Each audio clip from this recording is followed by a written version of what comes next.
The tragic story of Jonathan James, the kid who hacked NASA.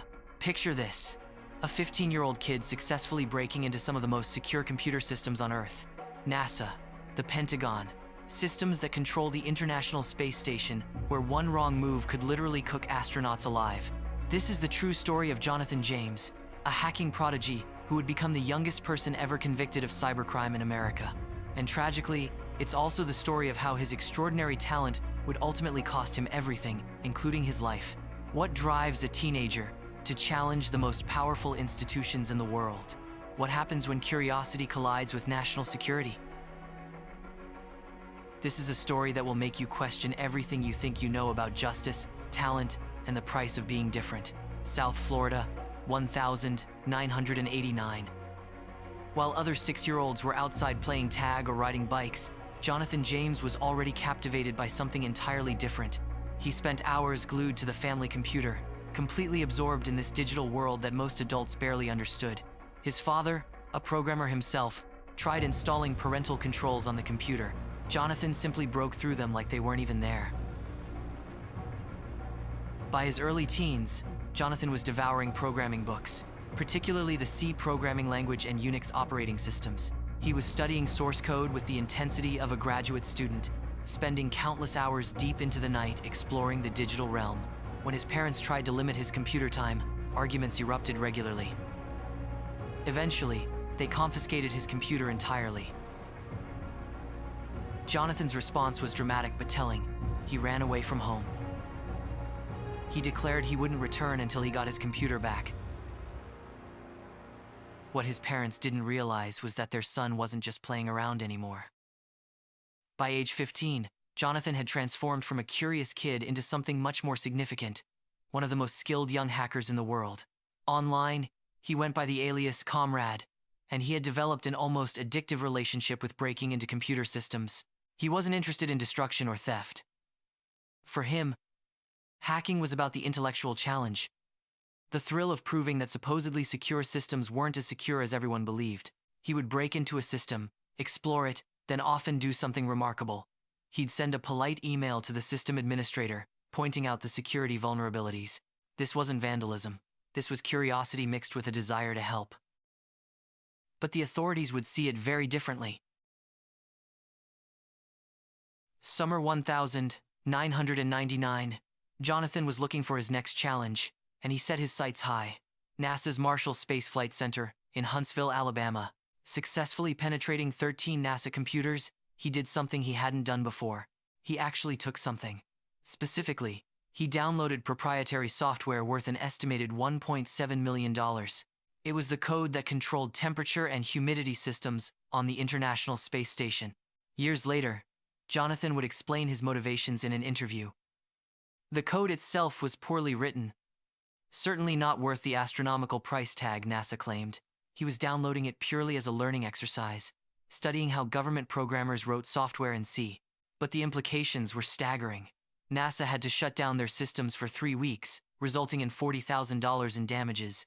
While Jonathan couldn't actually control the ISS remotely just by having the source code, the security breach was massive. 2 months later, Jonathan targeted an even more sensitive organization, the Pentagon's Defense Threat Reduction Agency. The DTRA analyzes threats from nuclear, chemical, and biological weapons.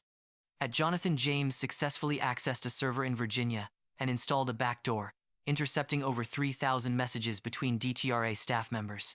He obtained 19 usernames and passwords, at least 10 of which provided access to military computers. From Jonathan's perspective, these were just harmless explorations, intellectual exercises that proved his skills. Law enforcement had a radically different interpretation. But the government wasn't done with him. In late 1999, the focus shifted. The Pentagon itself was next on Comrade's list. This time, he wasn't just looking for code. He was exploring command structures and high-level internal communications. He managed to maintain access for nearly 2 months before being discovered by a team of military cyber analysts. The official investigation was massive, involving both the FBI and the Secret Service. January 2000, Jonathan had just turned 16. He was peacefully sleeping in his room, surrounded by multiple computers. His mother woke him with words that would change his life forever. "Jonathan, honey, the FBI is at the door. They're here for you." The raid was thorough and somewhat absurd. They seized 5 computers, his Palm Pilot, some CDs, and bizarrely, his Star Trek book. Apparently, even science fiction was considered potential evidence. When questioned, Jonathan made a decision that would haunt him. He admitted everything. He admitted everything and promised never to hack again. 3 months of silence followed.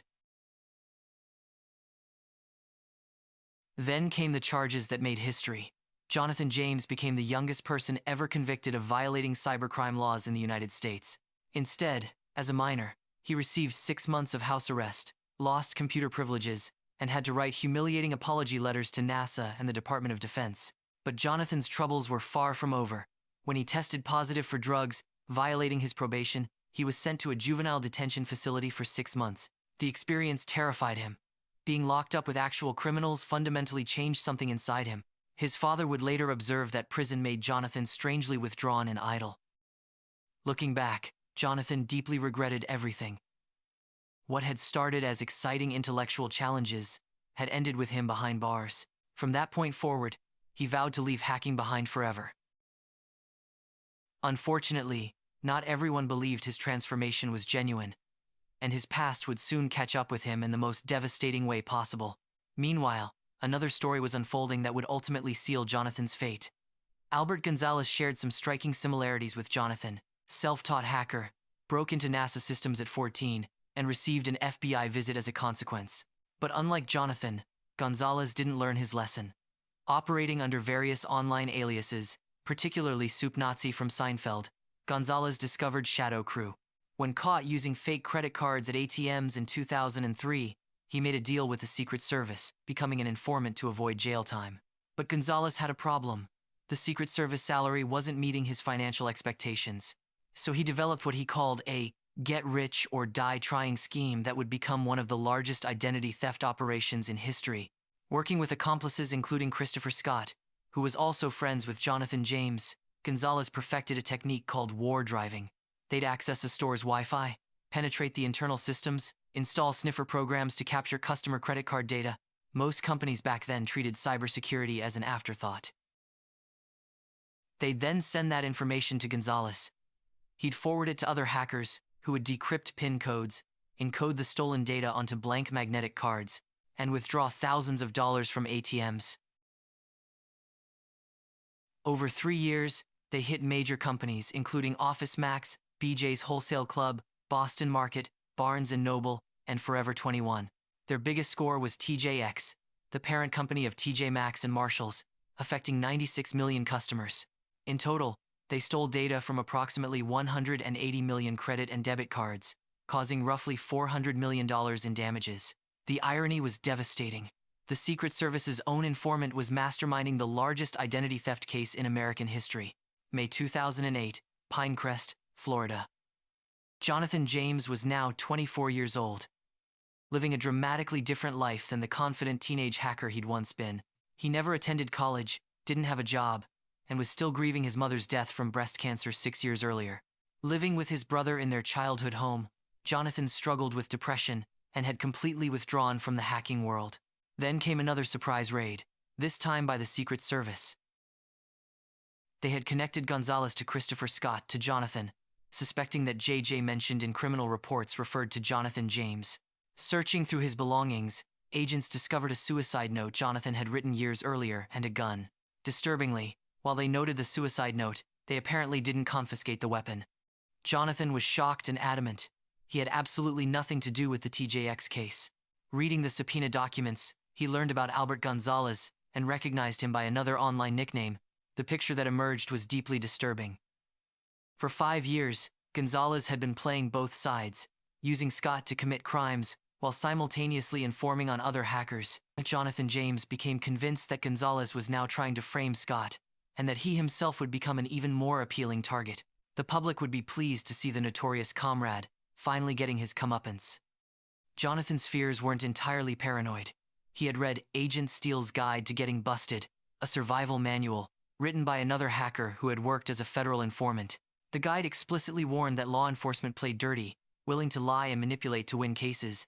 The criminal justice system was described as a game where fairness wasn't guaranteed. Convinced he was being set up as a scapegoat despite his innocence, Jonathan felt trapped. He had already experienced the terror of incarceration once and couldn't face going through it again, especially for crimes he didn't commit. On May 18, 2008, exactly 2 weeks after the Secret Service raided his home, Jonathan James was found dead. He was found dead from a self-inflicted gunshot wound. His suicide note revealed the depth of his despair and his complete loss of faith in the justice system. He wrote about losing control over his situation and seeing death as his only way to regain that control. Most heartbreakingly, he declared, "ID free." He continued, "And sitting in jail for 20, 10, or even 5 years for a crime I didn't commit is not me winning." 2 weeks after the Secret Service raided his home, Jonathan James was found dead. His fears of being framed consumed him entirely. The aftermath revealed the tragic irony of Jonathan's death. Albert Gonzalez was sentenced to 20 years in federal prison, with the Secret Service discovering $1.2 million in cash buried in his parents' backyard. Christopher Scott received 7 years. Most significantly, the mysterious JJ likely referred not to Jonathan James but to Stephen Watt, another convicted figure who used the alias Jim Jones online. At the time of his death, Jonathan had never been arrested, charged, tried, or sentenced for the TJX case. His fear of becoming a scapegoat, fueled by knowing about Gonzalez's double agent status, had consumed him entirely. Jonathan James wasn't a criminal mastermind. He was a teenager with extraordinary talent and insatiable curiosity about how systems worked. After breaking into computers, he often volunteered to help fix the security problems he'd discovered. Instead of recognizing and channeling this remarkable ability into something positive, the justice system chose to make an example of him. This story forces us to confront uncomfortable questions about how we treat exceptional individuals who don't fit conventional molds. Jonathan's talent could have been directed towards cybersecurity, helping protect the very systems he once penetrated. Instead, fear and misunderstanding led to a cycle of punishment that ultimately claimed a young life. The tragedy of Jonathan James reminds us that behind every headline about cybercrime are human beings with complex motivations. His story serves as a cautionary tale about the price of curiosity in a world that often mistakes exploration for malice, and the devastating consequences when potential is met with punishment rather than guidance. What happened to Jonathan James should make us all reflect on how we identify, nurture, and protect the gifted individuals among us. We must examine how we handle those who see systems differently, especially when their gifts challenge our understanding of security, authority, and control. Jonathan died believing he had lost control over his life to a system he couldn't beat. His legacy is not just in the code he broke, but in the moral questions his fate forces us to ask. A brilliant mind extinguished by misunderstanding and fear.